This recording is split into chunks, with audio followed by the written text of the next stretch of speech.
Pemirsa, portofolio pembiayaan berkelanjutan Bank Mandiri atau BMRI mencapai 304,5 triliun rupiah per Juni 2025 atau tumbuh 9,6% secara tahunan.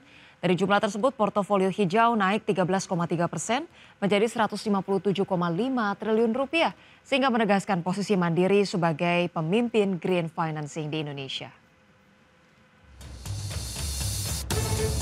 Portofolio pembiayaan berkelanjutan Bank Mandiri atau BMRI mencapai 304,5 triliun rupiah per Juni 2025 atau tumbuh 9,6% secara tahunan.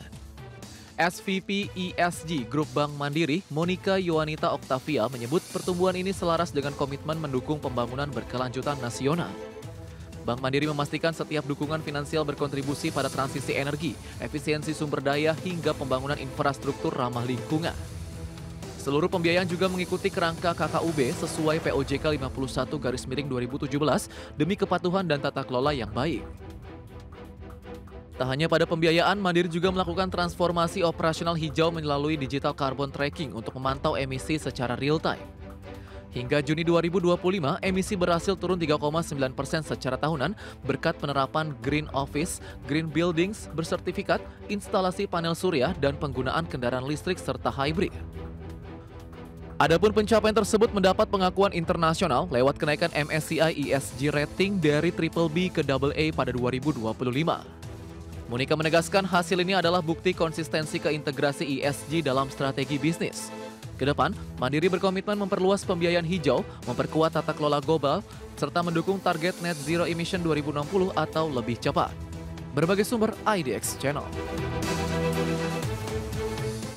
Pemirsa, PT Segar Kumala Indonesia optimistis mampu mencapai target penjualan 2,4 triliun rupiah hingga akhir tahun 2025.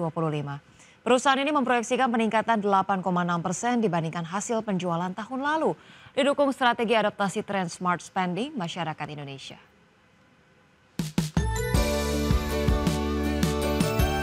PT Segar Kumala Indonesia optimistis mampu mencapai target penjualan 2,4 triliun rupiah hingga akhir tahun 2025.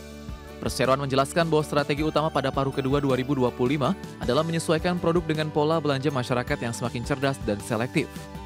Perusahaan melakukan analisa mendalam terhadap produk yang sesuai baik dari segi harga maupun kualitas agar tetap diminati pasar. Pendekatan ini diharapkan mampu menjaga pertumbuhan penjualan di tengah perubahan perilaku konsumen yang lebih mengutamakan efisiensi dan nilai guna. Selain itu, diversifikasi produk dan peningkatan kualitas layanan juga menjadi fokus utama untuk memperkuat daya saing Segar Kumala di industri perdagangan buah-buahan. Dengan kondisi pasar yang mulai stabil dan pengelolaan yang adaptif, Buah optimistis kinerja perusahaan akan menunjukkan perbaikan signifikan pada semester 2 tahun ini. Upaya ini dapat mendongkrak kepercayaan investor serta meningkatkan kontribusi terhadap industri agribisnis nasional. PT Segar Kumala Indonesia siap melangkah dengan strategi yang tepat untuk menghadapi tantangan pasar dan memperkuat posisi sebagai pemain utama di perdagangan produk buah-buahan. Target penjualan tahun 2025 meningkat menjadi bukti keyakinan perusahaan terhadap masa depan cerah. Berbagai sumber IDX Channel. Pemirsa, PT Garuda Indonesia Tbk terus memperkuat armada dan jaringan rutenya dengan ekspansi agresif sepanjang tahun 2025. Hingga Agustus, Garuda sudah menambah 5 pesawat baru, secara total mengoperasikan 78 unit pesawat yang siap melayani penumpang domestik dan internasional. PT Garuda Indonesia Tbk terus memperkuat armada dan jaringan rutenya dengan ekspansi agresif. Corporate Secretary Group Head Garuda menjelaskan bahwa tahun ini target penambahan pesawat baru adalah 7 unit, pencapaian terbesar sejak pandemi COVID-19 awal 2020. Penambahan armada ini untuk mendukung pertumbuhan jumlah penerbangan dan cakupan rute yang semakin luas. Ekspansi rute juga menjadi fokus utama Garuda Indonesia dengan membuka sejumlah jalur baru serta peningkatan frekuensi penerbangan di rute existing. Strategi ini diharapkan menjangkau lebih banyak pelanggan serta memperkuat posisi Garuda sebagai maskapai pelat merah nasional yang kompetitif. Manajemen optimistis pertumbuhan industri penerbangan Indonesia akan terus membaik dengan dukungan ekonomi yang stabil dan peningkatan mobilitas masyarakat. Garuda Indonesia siap memanfaatkan momentum ini untuk meningkatkan kinerja keuangan dan pelayanan terbaik bagi penumpang. Dengan penambahan armada dan ekspansi rute yang agresif, PT Garuda Indonesia Tbk menunjukkan komitmen kuat untuk terbang lebih tinggi dan memenuhi kebutuhan transportasi udara nasional serta global. Langkah strategis ini menjadi pondasi untuk masa depan maskapai plat merah yang lebih gemilang. Berbagai sumber IDX Channel. PT Petrosi Tbk terus menunjukkan strategi agresif melalui rangkaian akuisisi yang memperluas ruang bisnis perusahaan. Langkah ini menjadi bagian dari upaya PT RO membidik pertumbuhan di segmen di luar bisnis inti pertambangan yang selama ini menjadi fokus utama. PT Petrosi Tbk terus menunjukkan strategi agresif melalui rangkaian akuisisi yang memperluas ruang bisnis perusahaan.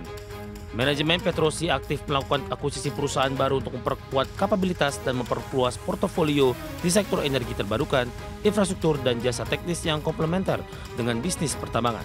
Langkah ini dirancang untuk mendiversifikasi pendapatan dan mengurangi ketergantungan pada bisnis inti tambang yang sangat kompetitif. Kinerja PT RO yang stabil sekaligus fleksibilitas bisnis yang membuka peluang bagi perusahaan untuk menargetkan proyek baru yang berorientasi pada keberlanjutan dan solusi teknologi ramah lingkungan. Strategi diversifikasi ini juga meningkatkan daya saing dan ketahanan perusahaan menghadapi tantangan pasar global. Para analis menyambut positif langkah ekspansi Petrosi yang dinilai mampu memperkuat model bisnis dan memaksimalkan peluang pertumbuhan jangka panjang. Investor pun diharapkan mencermati transformasi bisnis perusahaan sebagai sinyal optimisme masa depan PT RO. Dengan strategi akuisisi dan pengembangan bisnis baru, PT Petrosi berkomitmen memperluas jangkauan pasar dan meningkatkan nilai bagi pemegang saham. Perusahaan siap memanfaatkan momentum transformasi industri menuju energi bersih dan infrastruktur modern. Berbagai sumber ada. Presiden Prabowo Subianto menghadiri penandatanganan perjanjian kemitraan ekonomi komprehensif Indonesia dan Kanada. Dalam kesepakatan Indonesia-Canada Comprehensive Economic Partnership atau ICA-CEPA, sepakat membuka peluang baru perdagangan dan diversifikasi ekonomi.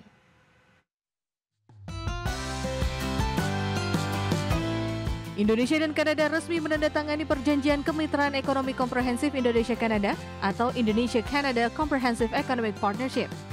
Dengan disaksikan langsung Presiden Prabowo Subianto dan Perdana Menteri Kanada Mark Carney, Indonesia dan Kanada sepakat memperkuat kemitraan ekonomi menjadi tonggak transformasi yang mencerminkan tujuan bersama kedua negara untuk membuka peluang baru dalam perdagangan, diversifikasi ekonomi, investasi, inovasi, serta pertumbuhan yang inklusif dan berkelanjutan.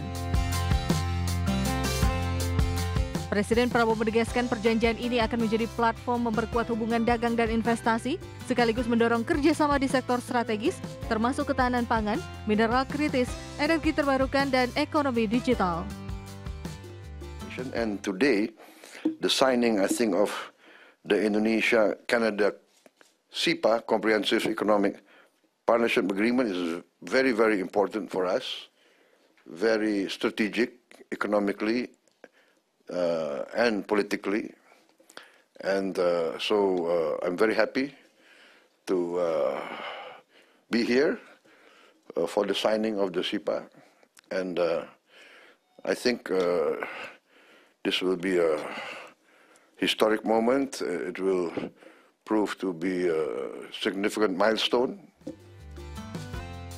Sementara itu, Perdana Menteri Kanada Mark Carney dalam joint statement menegaskan bahwa perjanjian ini mencerminkan komitmen bersama dalam membuka perdagangan sesuai dengan aturan hukum dan menghormati kesepakatan dagang internasional. Mr. President, Canada shares your mission to build a stronger, more resilient economy at home and in Asia and around the world.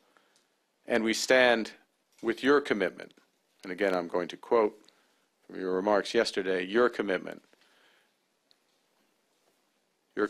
to a multilateral order where peace, prosperity, and progress are not the privilege of few, but the right of all. Thank you.